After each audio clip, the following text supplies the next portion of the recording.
On Being a Pagan. Alain de Benoist. Translated by John Graham, edited by Greg Johnson. 2004. Originally published in French under the title Comment peut-on, étre, paien? Under the pen name Albin Michel, 1981. Narrated by Skeptical Waves. Chapter 11, The Shapes of History. Two great conceptions of history are to be found in paganism. The first is cyclical, there is nothing new under the sun. The other sees history as potentially having a beginning but no foreseeable or obligatory ending. In both cases, historical becoming is not governed by any necessity outside of itself. There is no overall meaning to history. There is no history allegedly unfurling in one given direction that does not, over the long term, owe something to human will, which is the only determining factor here. Nor does any one people occupy a central or chosen place in the ever-plural becoming of humanity. No more than there is one God, one truth, or one humanity is there any kind of predestination for all in a single direction. The idea of a history directed from a beginning to an end, or of an indefinite movement oriented to one consistent meaning, is foreign to antiquity and non-Christian civilizations, emphasizes Emmanuel Mounier. History is in fact the very mirror of life, it reflects an eternal series of unstable balances and conflicts limited in time. It is an eternal tension governed by the heterogeneous and antagonistic nature of the different forces in play. In paganism, the innocence of historical becoming thus responds to the samescence of man. When Nietzsche speaks of the innocence of becoming against what Judeo-Christian history labels as guilty, he is creating a metaphor for a concept of time which, in the first place, opposes that of irreversible time. Consequently, it inevitably posits another relationship of ame to eternity, a relationship that is not so much ahistorical, as Pierre Boudot argues, as superhistorical, ultra-historical, in the sense that the Superman represents a surpassing of the human. Time for Nietzsche is also foreign to the world of classic mechanics, which intersects with and even extends the monolinear conception of Judeo-Christianity. Eternity is not the cancellation of time, but on the contrary, its infinite hammering out in the form of becoming and return within becoming. And, as Boudot says, this genealogy of eternity is only realizable by the will to power, capable of restoring the innocence in man as if he were already in eternity. In the Judeo-Christian vision, history has an absolute beginning, whose story is provided by Genesis. It also has an end that is imaginable, foreseeable, and necessary. Not only does it say that time will be compelled to end just as it was compelled to begin, but what meaning that end will take is indicated in advance. The monotheistic conception of time is linear, or vectorial, time is oriented, it has a direction at the same time it has a meaning. Furthermore, this history is only an episode, an interlude, in the existence of humanity. Humanity's true being is outside history. In fact, only the end of history will restore it to its fullness, such as it would have been if Adam had never sinned, and this ame in absolute and definitive fashion. When this end has been attained, humanity will have reached its goal, the goal Yahweh assigned it in the beginning. Having closed and been terminated, history will no longer continue or recur. The true human eternity is not in becoming but in being. The world has begun. It is with this word bereshit, beginning, for which there are some 700 different interpretations, that the Bible opens. This idea of beginning, the equivalent of an absolute rupture, is itself implied by dualism. To say that there is a beginning is to say that there is, on the one hand, the world of God, and, on the other, the world of men. Before the world there was only God, before the Beth, the second letter of the Hebrew alphabet and the first letter of Bereshit, there was only the world of the unity, the world of the Aleph, the first letter of the alphabet, which corresponds to Yahweh. Because it unfurls within the world created by Yahweh, history too is subject to his will. It has but one direction, and this direction will witness the realization of Yahweh's plan, despite the avatars and delays born from the ambition and pride of men. The sense of history is the Messianic fulfillment or, for Christians, the mystery of Christ. Beyond the history of the people of Israel, which represents in some way concentrated mysticism, it is the entire history of humanity that should be interpreted as Heilgeskite, history of salvation, or more exactly history of holiness. In Judaism, as Raphael Patai makes clear, ethnohistory is almost entirely confined to religious history as presented by the Bible. This ethnohistory in fact foreshadows the one Yahweh had in mind for the whole of humanity. From this perspective the end is deduced from the beginning. Not only will the world end because it had a beginning, but it is also said that Kai's end will be the equivalent of a return to the beginning. It will restore the beginning. It will restore the initial state that was stripped from humanity by original sin. History, as we know it, is only a long parenthesis that opened at the moment of the fall and will be compelled to close again, thanks to Yahweh's goodness, when the necessary conditions for canceling this fall will have come to pass. In other words, History consists of a gradual evolution of humanity toward the finalization and complete unveiling of the divine plan. It is a Sora proceeding which should culminate with the establishment of the kingdom. The curbing of history born from man's power will coincide with the plenitude of Yahweh's reign. According to the Kabbalah, the very name of Adam summarizes this vision of times past and times yet to be. A is Adam, D is David, and M is the Messiah, Machbiab. History runs from Adam to Messianic times through the intermediary of David and his lineage. Yahweh is at work in history, he works on it and guides it toward fulfillment. Generally speaking, nothing can prevent his design from being realized. In the long term, all has been played. All the rest is only dust and vanity. The history of men in the Bible is not autonomous. It cannot be either its own cause or revelation. It is only the middle phase in a process that includes two others, two that are more important, better, and determine history's meaning. Just as man is determined by something that is other than him, history has only the meaning and direction provided by something apart from it. History is nocturnal, it unfurls between the light of the creation and the light of the end of time, between the Garden of Eden and the Last Judgment. The history of humanity is something that has been fully and historically humanized, begins with Adam's expulsion from the pure naturalness of the Garden of Eden.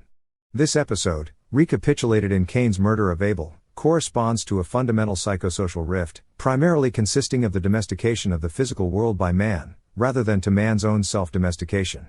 This moment corresponds, within the profane transpositions of the Judeo-Christian linear outline of history, to Marx's end of primitive communism, Freud's murder of the father, and even to Levi-Strauss's separation of nature and culture.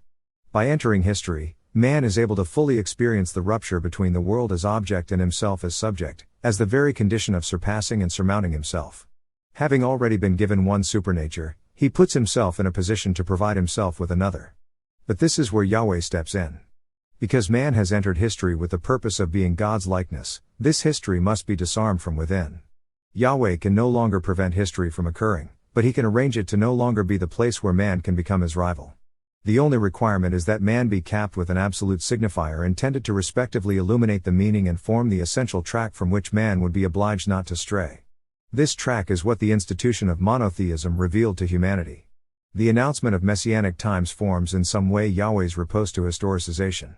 The end of time is generally envisioned in two ways. There are those who see it as resulting from a quasi-apocalyptic breach, in harsh discontinuity with what came before.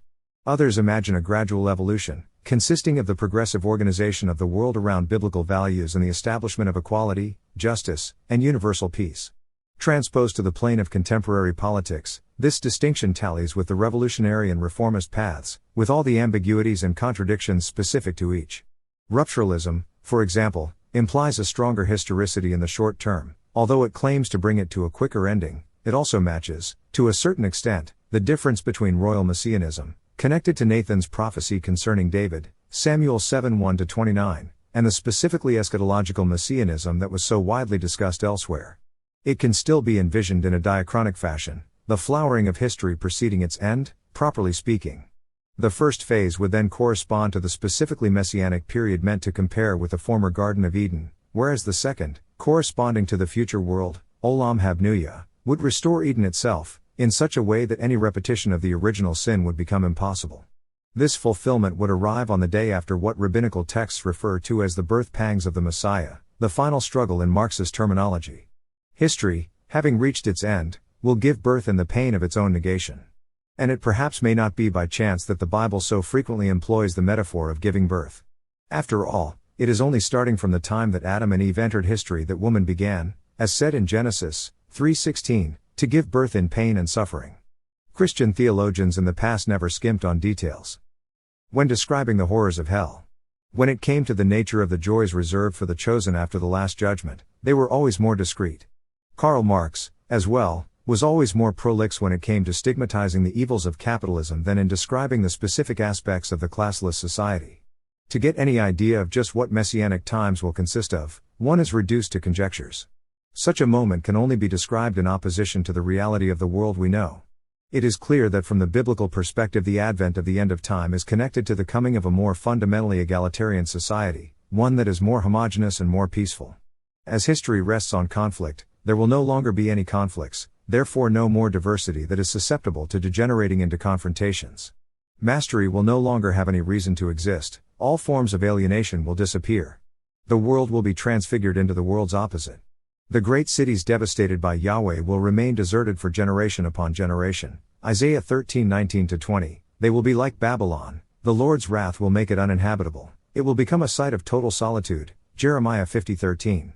As every people will lack any distinguishing features, they will no longer display any will to power. Peace, the peace of the cemetery, will reign forevermore. No longer will any learn the art of war. Micah 4:3. Any possibility of being similar to God will have been annihilated. The powerful will have been humbled. All would have renounced any search for power. The first will have become the last. The master will adopt the manner and behavior of the slave. The wolf will live with the lamb and the panther will sleep with the goat. The calf, the lion cub, and the fatling will walk together. Isaiah 11:6. The wild beasts will feed on salad, and man himself will become an herbivore. Thanks to the Messiah, the taint of the serpent will be erased. There will no longer be day or night, sorrow or joy, nor merit or sin. There will no longer be anything. This end of history will retrospectively give meaning to all that has occurred since the beginning of time, in the same way that the seventh day of creation simultaneously denoted the cessation of the act of creating and the completeness of the work produced. Now it is to this seventh day during which God laid off, Genesis 2:2, that the Bible explicitly attached the institution of the Sabbath, Exodus 28:11 and 31:12-17. Thereby the Messianic era is to be compared to the Sabbath. Because it manifests a kind of circumcision of time each week, it constitutes within the very core of the real world, within the very heart of humanity's historic becoming, both the recollection of the seventh day when God, having completed his creation, blessed and sanctified it, Genesis 2:3, and the announcement of the Ime when, the parenthetical duration of history having been closed, the world will have become perfectly complete. The Talmud calls the Sabbath the anticipation of Messianic time and Messianic time the eternal Sabbath. The Sabbath thereby constitutes, inside historical becoming, the recollection of the prehistoric and the premonition of the post-historic. Symbolically separating normal time, the time in which man is active, in which he acts upon the world and establishes himself as its master, from the time when all the laws of the world are suspended, it represents the very sign of the ideal of the pause, of the ideal of the limitation and the stop. The Sabbath is in no way a day of rest. It is a day of cessation. It marks the moment in which the believer displays his ideal and his faith by ceasing to make history, by suspending all subject-object relations, all relationships of mastery or subservience toward beings and things. Freedom thereby becomes identical to detachment. During the Sabbath, man makes no use of his power. He is neither the master or creator of anything, he is implicated in nothing, he forswears all pride and all claims. He is emancipated from the very chains of time. Instead of a Sabbath on which man bows down to the Lord of time, writes Erich Fromm, the biblical Sabbath symbolizes man's victory over Yumi. Time is suspended, Saturn is dethroned on his very day, Saturn's day. The Sabbath is the regular and periodic reminder given man of his servitude and dependence on the completely other. It is not so surprising then that some Freudian Marxists have interpreted the perpetual Sabbath that society will become after the end of time, as a convincing symbol of a realizable utopia. The Sabbath appears as the foreshadowing of a time when the class struggle will no longer exist, write Eisenberg and Abekassis. Fromm, for his part, goes so far as to suggest re-establishing the Sabbath as a universal day of peace and harmony, as the human day anticipating the human future. The Sabbath is then perceived as the mark of what is impossible to realize today, but which will necessarily occur one day, a world where there is no longer any injustice, conflicts, determinations, and causalities. The part of the future imperative and the very core of our present indicative. The rejection of history, admits Pierre Chanu, is a temptation for civilizations that have emerged from the Judeo-Christian tradition. Furthermore, there is no word in Hebrew to designate history. The most frequently used term, Toledo, rather means filiation, engendering. It evokes an essentially repetitive chronology. In the Bible, history is reproduction, in both senses of the word. It overlooks the radical innovation and is only a long preparation for the delivery that will herald its end. The only decisive events it houses are those tied to the establishment of monotheism or the realization of God's plan. Adam, Abraham, Moses, David, and the Messiah introduce such ruptures. But at bottom, the sole truly great rift is anterior to history. Thus two readings are obtained, determining two graphs. In the Bible we find history conceived as repetition following the fundamental caesura due to Yahweh's intervention. In paganism we find a specifically human history, crediting the greatest part to the innovations of human creativity, yet maintaining a clear continuity of heritage, which finds its modern expression in Nietzsche's phrase, Zarathustra wishes to lose nothing of humanity's past, he seeks to throw everything into the crucible.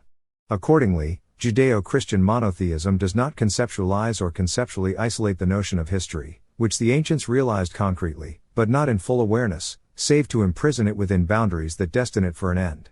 Yahweh only accepts history to terminate it. He only accepts human history in the sense that it leads to the annulment of humanity. He only evokes the idea to better arrange for its destruction.